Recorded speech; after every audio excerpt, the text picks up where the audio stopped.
தீர்க்கதரிசியின் புஸ்தகம் 9வது அதிகாரம் அதனுடைய 14-15 வசனங்களை வாசியுங்கள். என் ஜனமாகிய இஸ்ரவேலின் சிறையிருப்பை திருப்புவேன்.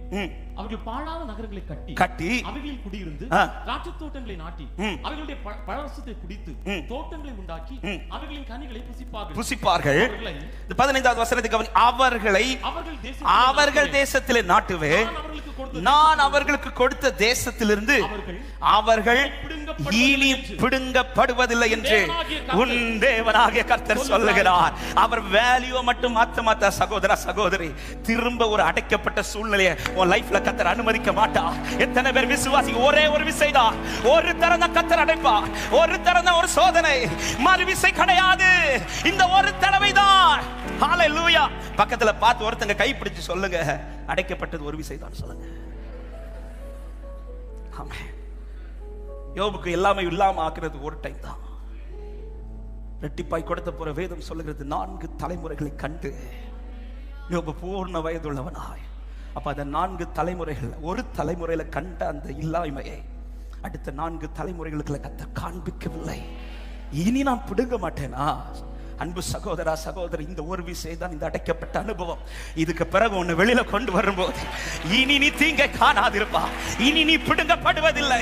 விசுவாசிக்கிற உள்ளங்கள், எனக்கு தான் இந்த வார்த்தையை நம்புகிறவர்கள், கர்த்தர் இனி எனக்கு இதை அனுமதிக்க கூடாது, எனக்கு மட்டுமல்ல என் சந்ததிக்கும் அனுமதிக்க மாட்டார். ரபல சந்தல ரபல கதரியா தரபலா. ஹalleluya ஹalleluya.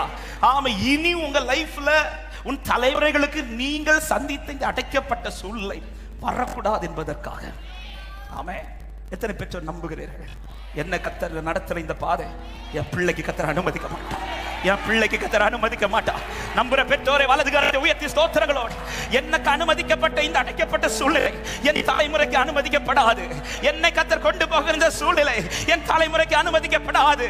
என்னை கடக்க பண்ணுகிற இந்த யோர்தான் என் தலைமுறைக்கு அனுமதிக்கப்படாது. என்னை கடக்க போகிற இந்த சமுத்திரம் என் தலைமுறைக்கு அனுமதிக்கப்படாது. என்ன டேஸ்ட் பண்ண வச்ச இந்த மாறா என் தலைமுறைக்கு அனுமதிக்கப்படாது. ரபாலா சந்தல ரபா. ஹalleluya. ஒரு விசை அடைப்பார், ஒரு விசைதான், ஒரு விசைதான் அடைத்தவர் வெளியில கொண்டு வருவார். ஆமென். அடைத்து வைத்து என்ன அடைக்கப்பட்ட ஒரு தேவ பிள்ளைய ஆண்டவர் ஏன் வெளியில கொண்டு வரார்னா, அவர் வெளியில கொண்டு வர்றதுல அவ்வளவு உறுதி வைராக்கியமா இருக்கிறார். அதனாலதான் செப்பனியா 3வது அதிகாரத்தை நீங்க வீட்டுல போய் தெளிவாய் படித்துக் கொள்ளுங்கள். சீயோன் குமாரத்தை நீ கம்பீரித்து ஆர்ப்பரி. இஸ்ரவேலின் கர்த்தர் உன் நடுவில் பெரியவராயிருக்கிறார், அவர் உன் பேரில் சந்தோஷமாயிருந்தேன், கர்த்தர் உன்னை ரட்சிப்பார் என்று சொல்லிவிட்டு தான் சொல்லுகிறார், அவர் உன் சிறையிருப்பை திருப்பேன். ஆமென். நீ வெட்கப்பட்ட சகல தேசத்தில் உன்னை கர்த்தர் கீர்த்தியும் புகழ்ச்சியுமா. ஹalleluya. ஆமென். ஏன் ஆண்டவர் இந்த காரியத்தில் இவ்வளவு தீவிரமா இருக்கிறார் என்றால், ஆமென், மற்றவர்களுடைய வாழ்க்கையில் அடைபட்டிருக்கும் போது உலகத்திலிருந்து கேள்விகள் எழுப்பாது. ஆனா ஒரு தேவ பிள்ளை வாழ்க்கை அடைபட்டிருந்தா உலகத்திலிருந்து பல கேள்விகள் எழுப்பும். வார்த்தையை நம்பி நடக்கிற தேவ பிள்ளைங்க, தேவனை ஆராதிக்கிற தேவ பிள்ளைங்க, தேவனுக்காய் வைராக்கியமா இருக்கிறவங்க லைஃப்ல ஒண்ணு நடக்கலன்னா உலகமே கேள்வி கேட்கும். ஏன்னா உலகமே உத்து பார்க்கறது யாரு தெரியுமா? ஆராதிக்கிற பிள்ளைங்க. ஆமா, அதான் சொல்ல, நம்ம எல்லாம் வேல்யூ பர்சன். நமக்கு தான் நம்மள தெரியல, கர்த்தர் நம்மளை பொக்கிஷமா வச்சிருக்கிறார். கர்த்தர் நம்மளை பொக்கிஷமா வச்சிருக்கிறார். You are the value person. ஆமென். இன்னைக்கு வீட்டுல போய் உங்க கண்ணாடியில உங்க முகத்தை பார்த்து உங்க அழகை பார்க்காதீங்க. சொல்லுங்க, உங்க பேரை சொல்லுங்க, டேவிட் சாம் நீ வேல்யூ பர்சன்.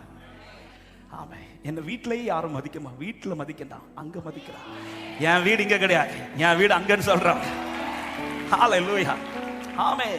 அடைக்கப்பட்ட ஒரு தேவ பிள்ளைக்கு முன்பாக கேள்விகள் அதிகம் எழும். இந்த கேள்விகள் அதிகம் எழும்பும் என்பதை தெரிந்ததனால் தான் ஆண்டவர் என்ன செய்கிறார் என்றால் அடைத்தவனை வெளியில கொண்டு வருகிறார். ஒரு காரியத்தை அன்பான தேவ பிள்ளைகள் நன்றாய் புரிந்து கொள்ளுங்கள். ஒரு தேவ பிள்ளை தலை குனிந்து நிற்பதோ வெட்கப்பட்டு நிற்பதோ கண்டு ரசிக்கிறவர் அல்ல, நான் ஆராதிக்கிறவர். ஹalleluya. ஏசாயா 45வது அதிகாரத்தில் கோரேசை குறித்து இவ்வளவு வார்த்தைகளை சொல்லிவிட்டு கீழே தம்முடைய ஜனத்தை குறித்து என்ன சொல்லுகிறார்? 16-17 வசனங்களை வாசியுங்கள். ஏசாயா 45 16-17 வசனங்கள். விக்கிரகங்களை உண்டு பண்ணுகிற அனைவரும் வெட்கப்பட்டு லட்சையடைந்து ஏகமாய் கலங்கி போவார்கள். 17வது வசனம், இஸ்ரவேலோ கர்த்தராலே நித்திய ரட்சிப்பினால் ரட்சிக்கப்படுவார். நீங்கள் என்றென்றைக்கும் உள்ள சதா காலங்களிலும் வெட்கப்படாமலும் கலங்காமலும் இருப்பீர்கள். எத்தனை பேர் நம்புகிறீர்கள்? எனக்கு இந்த வார்த்தையை கர்த்தர் நிறைவேற்றுவார் என்று விசுவாசிக்கிறவங்க அத்தனை பேர் நடுவில் அவரால் தெரிந்து கொள்ள